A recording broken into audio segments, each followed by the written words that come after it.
Hola, and welcome to Spanish Answers, a podcast that gives you unas llavitas claves as you unlock your Spanish language adventure. I'm your host, Sarah, with Language Answers, and today, in episode 90, we will be talking about Spanish verbs that have built-in prepositions. So have you ever noticed that some Spanish verbs don't need to be followed by a preposition like they do in English? That's because the preposition, if you will, is built into the verb's meaning. It's implied. For example, you don't say buscar para or buscar por, you just say buscar. Today, we will look at 5 such verbs, not to mention our cultural tip on Honduras, focusing on the country's national holidays. So, let's begin.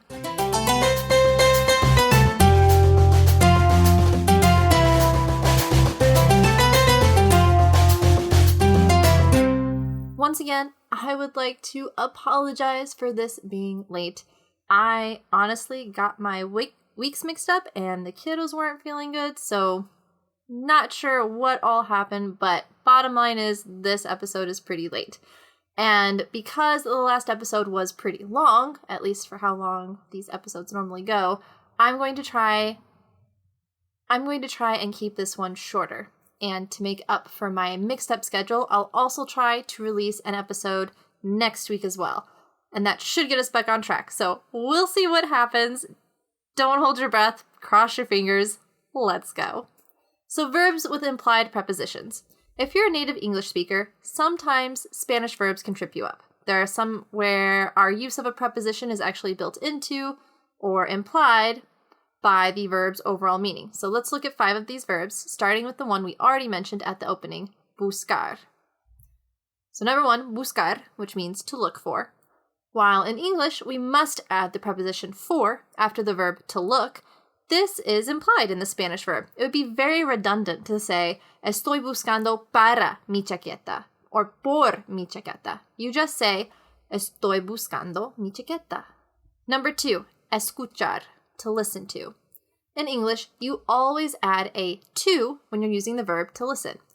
I listened to some awesome country music yesterday. They listen to mystery podcasts. In Spanish, however, the to is implied with the verb. So you never say, estoy escuchando a mi música favorita, but rather, estoy escuchando mi música favorita. Now, of course, you still have to use the personal a. So if you're talking about listening to someone, then you will include the a. For example, escucha a tu profesora. Number 3, esperar, to wait for. This is another verb that makes life just a little simpler in Spanish than in English. Instead of adding the preposition for, such as they waited for the bus, or why are you waiting for them in the rain, this preposition is implied in the verb esperar. Esperaron el autobús, or ¿por qué los esperas bajo la lluvia? Notice how there is no need to attach por to this verb. Number 4, pedir, to ask for. Just as with esperar, the verb pedir has the understanding of the preposition for built into it. You don't say pedí para or pedí por una almohada. Instead, just pedí una almohada. If you're wondering what the difference is between pedir and preguntar, check out episode 3, which of course I'll include all links in the show notes. And I'll also include a link where you can see a really old YouTube video I did for episode 3 there. Number 5, pagar, to pay for. I just realized while writing these out that a lot of my examples involve the preposition for. I assure you not all of these types of Spanish verbs deal with that preposition. In English, we often have to add a for after the verb to pay. Note that I didn't say always because there are plenty of times where you could just say pay, such as did you pay the ticket? It adds a bit of nuance. If you say did you pay the ticket, it most likely means you're asking your friend if he paid his speeding ticket. But if you say, did you pay for the ticket? Now you're probably asking if he bought the ticket to the movie himself. These are the things I consider just for you guys.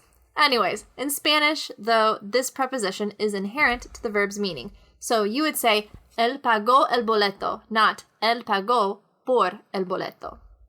That being said, there are shades of nuance in Spanish if you decide to include por or para after the verb pagar. If you are paying for something, such as paying someone for their work or buying them dinner, you can use por. For example, él pagó por nuestra cena. But in Spanish, this por is optional, whereas in English, it is not. It is not optional, however, if you follow pagar with another verb. Te pago por escribir mi libro. I pay you to write my book. And if you want to play with even some more nuance, swap the por for a para to get the meaning of in order to. Te pago para escribir mi libro. I pay you in order to write my book. Real Fast Spanish has a great 3-minute video on the verb pagar, which really helped me, and I recommend you check it out. And that's it. I love finding verbs like these 5 examples. If you think about it, these verbs with built-in, quote-unquote, prepositions actually make a lot of sense. If you are escuchando, of course you are listening to something. If you are buscando algo, then of course you are looking for something. There's not really any other meaning that would work. So, at least for these examples, Spanish has made things a lot more straightforward and simpler. What about you? Are there other such verbs that often trip you up or that tickle your ears? Please share at contact@languageanswers.com. And in next week's episode, we'll talk about more verbs that use prepositions differently than we would expect as English speakers, such as casarse, which uses the preposition con instead of a. You know, since in English we use a or at to get married to somebody versus casarse con alguien. And now let's go on to our cultural tip.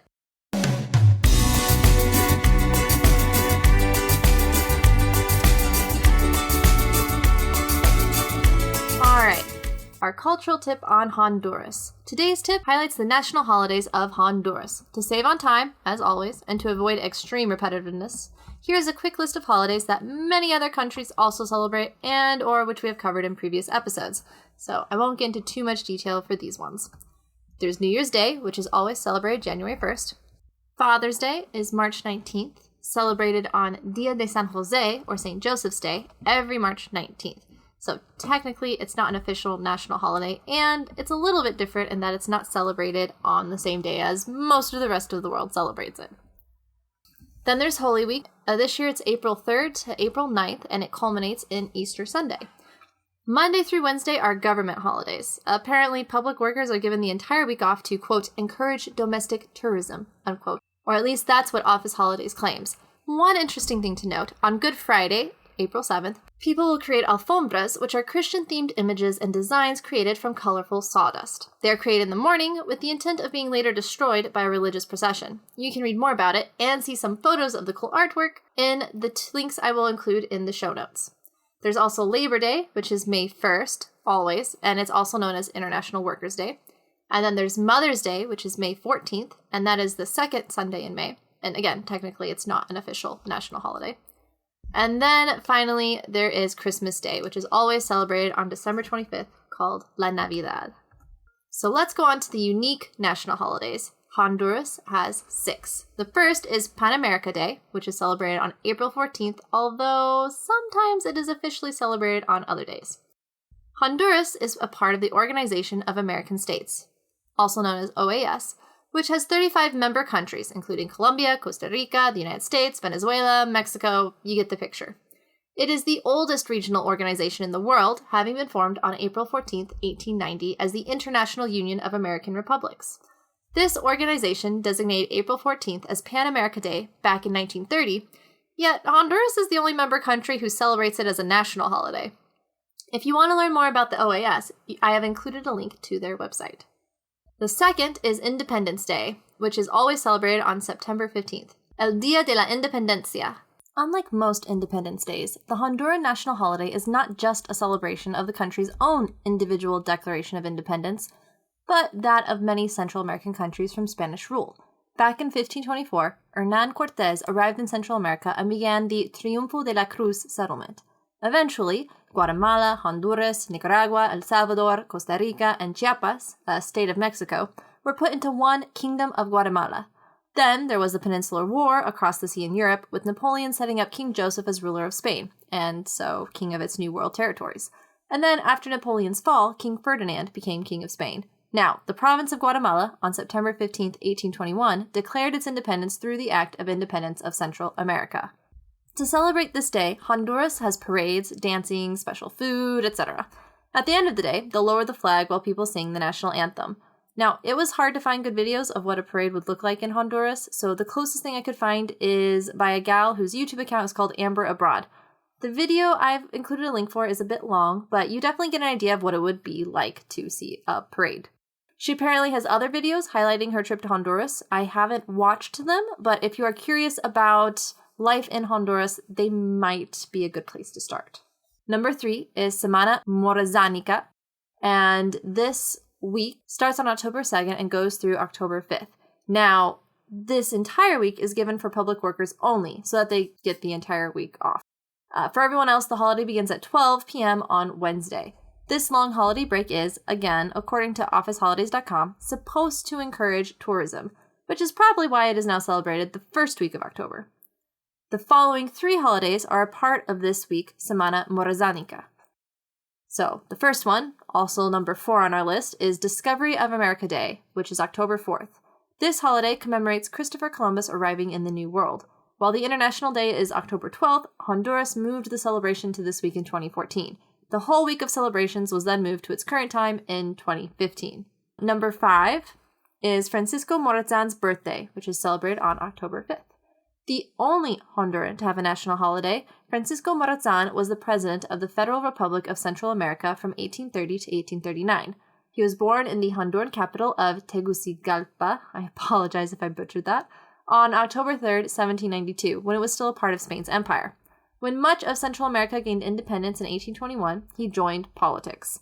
In 1823, Guatemala, El Salvador, Honduras, Costa Rica, and Nicaragua declared their independence from Mexico and united together as the Federal Republic of Central America. Morazan was an interesting rebel. His uncle was elected as head of state for Honduras in 1824 and led the country more liberally than the then president of the republic, José Manuel Arce. Arce sent troops to fix the situation, and while Morazan led a defense, he was defeated. He eventually escaped and led a revolt in 1827. He defeated the conservative forces in 1829 and then was elected as president of the United Provinces in 1830. How that happens, I have no idea. Because he instigated many liberal reforms, there were several conservative revolts. The first successful one was an uprising in Guatemala led by Rafael Carrera in 1837, and by 1839, many states had seceded. Carrera defeated Morazan and exiled him to Colombia. He then tried to restore things in 1842 and defeated the Costa Rican dictator Braulio Carrillo, yet soon after this his army was routed, he was captured, and then executed via firing squad. One thing to note while we're talking about all of this, when we use the terms liberal and conservative for this time period and this part of the world, it does not mean the same thing politically, philosophically, as our modern understanding in modern American politics. So please, don't take your current understanding of those terms and apply them retroactively to this time period, because it will not work. Anyways, moving on, last one, number 6, Army Day, October 6th. This holiday used to be celebrated on October 21st, but it got moved as well back in 2014. The day celebrates the role the Honduran army has in protecting the country, but it also commemorates the first time the military intervened in politics for the sake of the people rather than for the government. In 1954, then-President Juan Manuel Galvez was seeking medical help outside of the country, and his vice president, Julio Lozano Diaz, took over presidential responsibilities. That December, he made himself the chief of state and began acting as president. The military stopped him, forcing his resignation in 1956. He then won an election, but the military junta claimed it was illegitimate, annulled it, and kicked him out of power on October 21st, 1956.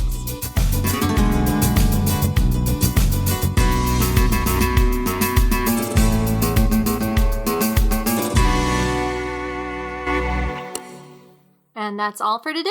Thank you so much for listening, and don't forget to check out the show notes for links to the resources used for this episode.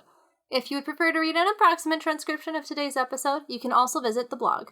I would love to help you on your Spanish journey, so if you have any questions about today's episode, or even just on Spanish culture or grammar, you can reach me at contact@languageanswers.com or visit my website for more information.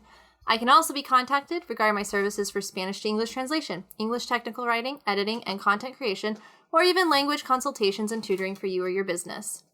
Remember, learning a language is a lifelong journey, so please, aprovechalo, disfrútalo, y compártelo. I will hopefully see you next week. Hasta luego!